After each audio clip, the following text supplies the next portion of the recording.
LSDM nis publikimin e skandaleve të qeverisë. Digital One me 2 të punësuar ka marrë 9 milion euro nga tenderet e institucioneve shtetërore. Deputeti i Aleancës për Shqiptarët Ilir Demili del nga koalicioni, do të veprojë si i pavarur.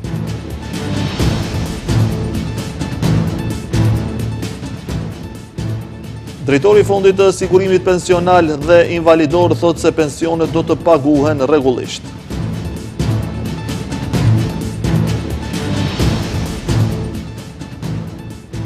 Mes lotëve dhe dhimbjeve përcillet për në banesën e fundit këngëtari Shpat Kasapi.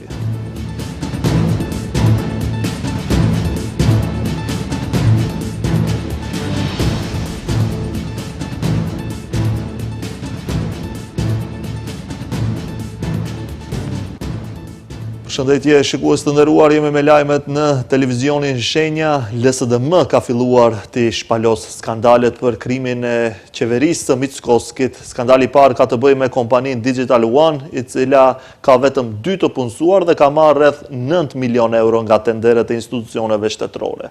LSDM i bën thirrje prokurorisë publike, policisë financiare dhe Komisionit për Antikorrupsion që të reagojë mënjëherë dhe të hapin hetim.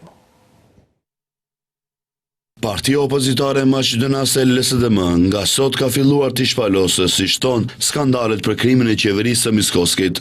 Sekretari i përgjithshëm i kësaj partie, Aleksandar Sasha Dimitrijević, deklaroi se bëhet fjalë për skandalin e parë nga një seri skandalesh të qeverisë. Ai theksoi se kompania Digital One, e formuar në fund të gushtit të vitit të kaluar, me vetëm 2 të punësuar, brenda një viti ka marrë tender me vlerë gati 9 milion euro, siç tha, para të shqiptarëve, duke shtuar se të gjithë këta tender kanë qenë nga institucione qeveritare dhe shtetërore në periudhën nga maj 2025 deri më sot. Firma bez historia, bez iskustvo. Një kompani pa histori, pa përvojë, pa portfolio, e regjistruar për tregtime pajisje informatike dhe komunikimi, merr gati 9 milion euro vetëm për 6 muaj, ose nga 1.5 milion euro në muaj.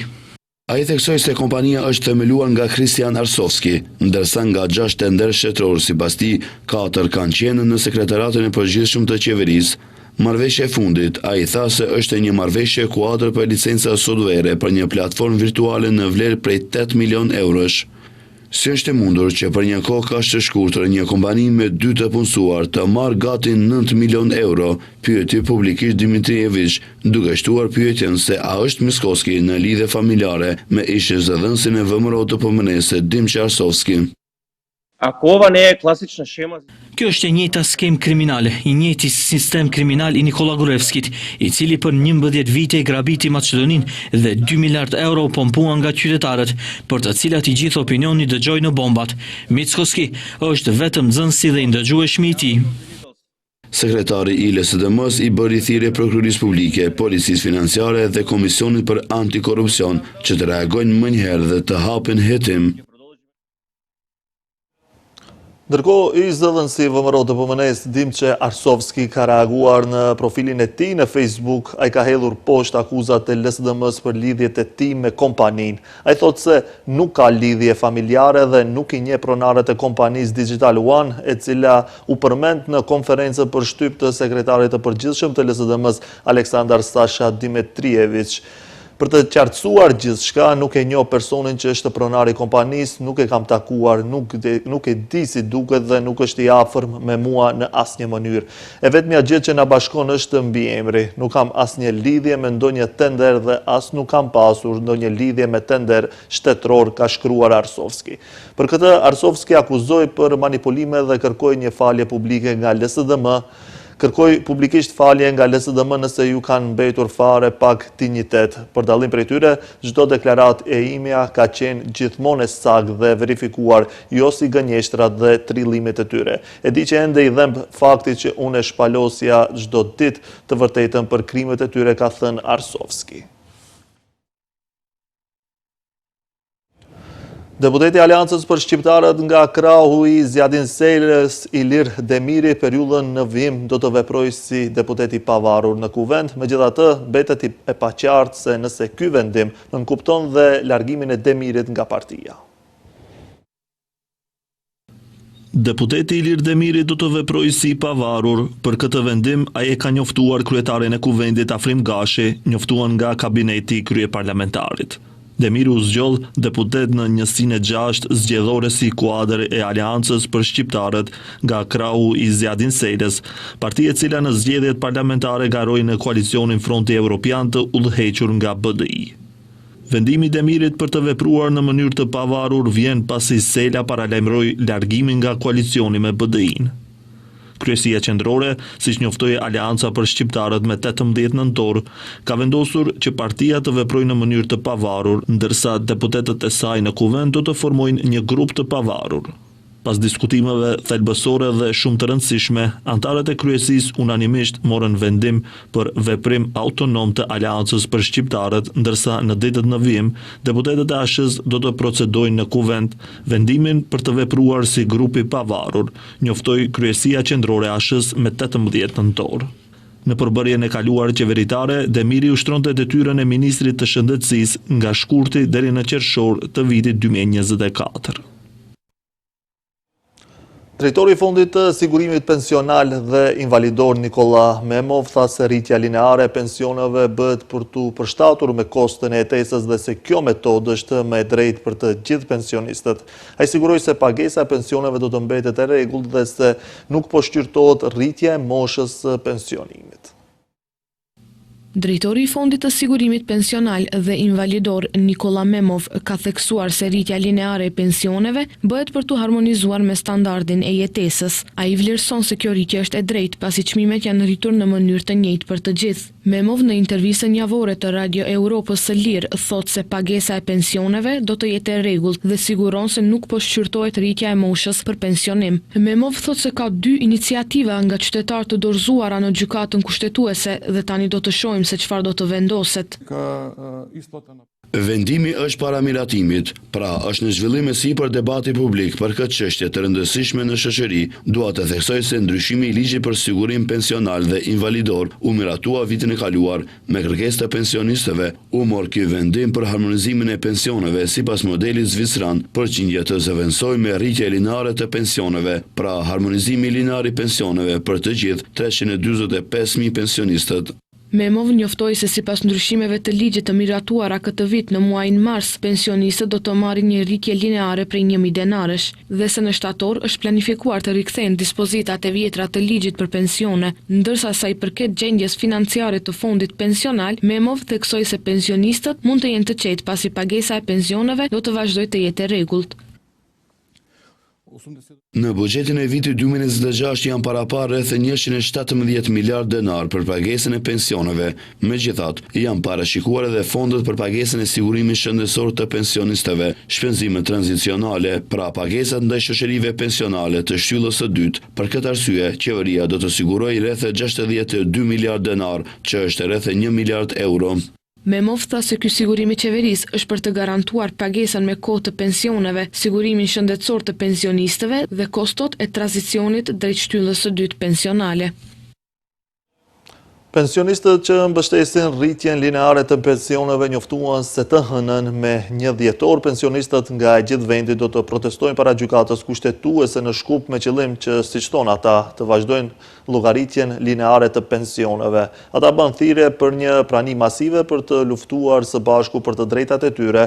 Ata njoftuan se nëse protesta e së hënës nuk sjell rezultate, ata do të vazhdojnë me protesta më 10 dhjetor, sepse nuk do të heqin dorë nga kërkesat e tyre. Përveç rregullimit uniform të pensioneve, ata do të kërkojnë edhe K15 një rritje të ndihmës për funeralin si dhe futjen e një karte pensioni. Pensionistët fillimisht morën një rritje të barabartë me 5.000 denar në pensione në shtator, morën edhe 1.000 denar të tjerë në një kartë dhe në mars të vitit të ardhshëm duhet të kenë një rregullim të ri të barabartë prej 1.000 denarësh. Policia ka ndaluar një person pasi në veturën e tij janë gjetur 7 migrantë ilegal nga Egjipti, siç njoftojnë nga Ministria e Punëve të Brendshme në autostradën Shkup-Kumanov tek pikpagesa Ramanli në mesnatë gjatë kontrollit të trafikut nga ana e zyrtarëve policor të njësisë mobile për siguri në trafikun rrugor pranë sektorit për trafik është ndaluar automjeti tipit Volkswagen me targa të Tetovës i drejtuar nga SI 44 vjeç.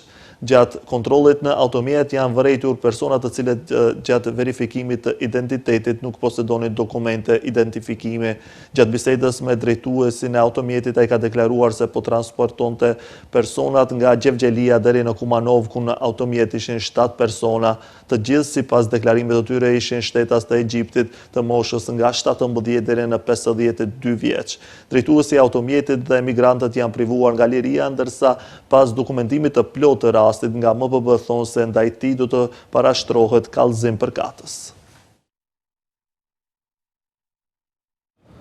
Banka Popullore njofton se gjatë 3 mujorit të tretë të vitit 2025, investimet e huaja të drejtpërdrejta në vend kanë shënuar më shumë dalje se sa hyrje, duke rezultuar në një neto dalje prej 21.8 milion euro. Kjo ndodhi kryesisht për shkak të daljeve të mëdha nga instrumentet borxhore 73.2 milion euro. Reinvestimit më të ullët të fitimeve vetëm 3 milion euro, ndërkohë që ka pasur edhe hyrje të kapitalit pronësor në vlerë prej 54.5 milion euro të cilët nuk kanë qenë të mjaftueshme për të kompenzuar daljet. Sipas të dhënave të Bankës Popullore, statistikat e investimeve të drejtpërdrejta përfshin lëvizjet financiare mes kompanive të lidhura me njëra tjetrën jashtë dhe brenda vendit përmes kapitalit, reinvestimit të fitimeve dhe huave. Instrumentet borxhore përfshin huat, kredi tregtare, avanset dhe detyrimet e tjera mes kompanive të ndërlidhura.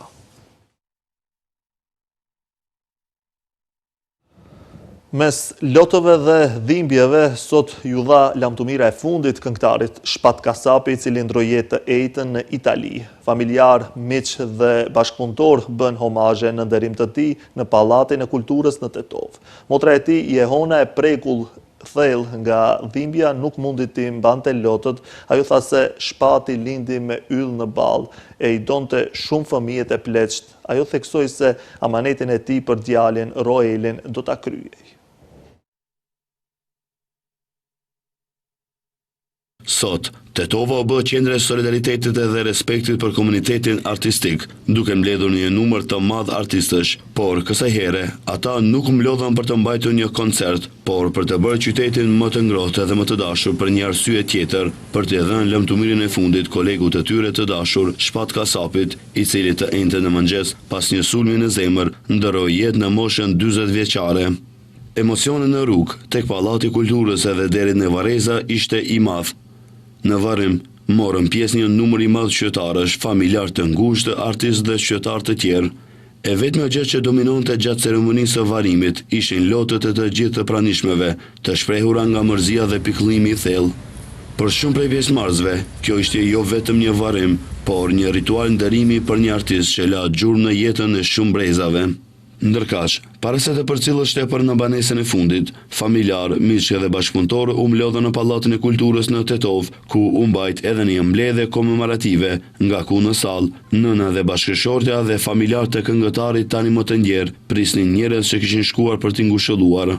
Të pranishmeve, në mes të lotove që nuk mundesht e t'i mbajt dot, me një zë të dridhur nga mërzia, ju drejtua edhe motra e Shpatit, Jehona, e cila tha se Shpati lindi me yll në ballë e i donte shumë fëmijët e plesht, derisa theksoi se amaneti i tij për djalin Roelin do ta kryej.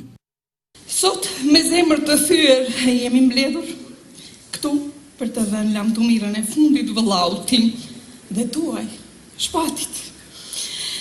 Është shumë e vështirë të gjej fjalët që mund të përshkruajnë dhimbjen që ndjejmë, sepse kjo humbje nuk është e thjeshtë, është një humbje e një pjese të shpirtit, e një zërit të mrekullueshëm, që na ka shoqëruar gjithë jetën. Shpat, shpirti motrës, ti linde me yll në ballë. Ishte së pari një njeri i mirë, me zemër të bardhë, të butë, dhe një njeri fisnik. Dije të ndjeje hallet e të tjerëve nga empatia jote e madhe, por edhe të gëzohesh me lumturinë e të tjerëve. Shpati, ti doje shumë fëmijët dhe pleqt, por i kishe afër gjithmonë njerëzit të shonin të qeshesh, doje shumë të qeshesh. Buzëqeshja ishte sinonimi yt. Për shpatin folën edhe shumë kolegë, duke vlerësuar lart personalitetin e tij. Kujtojmë se Shpat Kasapi ndëroi jetën e enjtë në Itali pas një sulmi në zemër. Ai ka lënë prapa bashortën Selvia dhe djalin e tij vetëm 3 vjeç, Roelin. Ndryshe, ai në skenën muzikore ka lënë pas shumë këngë, të cilat do të mbesin gjithmonë në zemrat e publikut.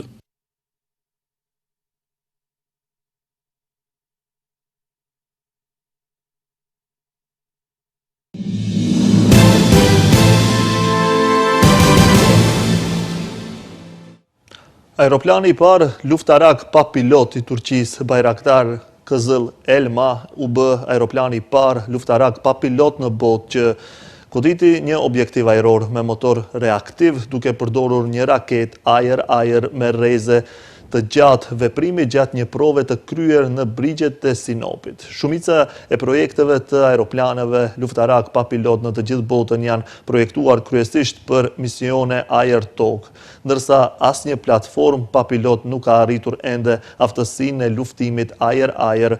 Bayraktar Kızıl Elma ka nisur një epokë të re në historinë e aviacionit si platforma e parë dhe e vetme në botë që provon aftësinë e saj të luftimit ajër-ajër.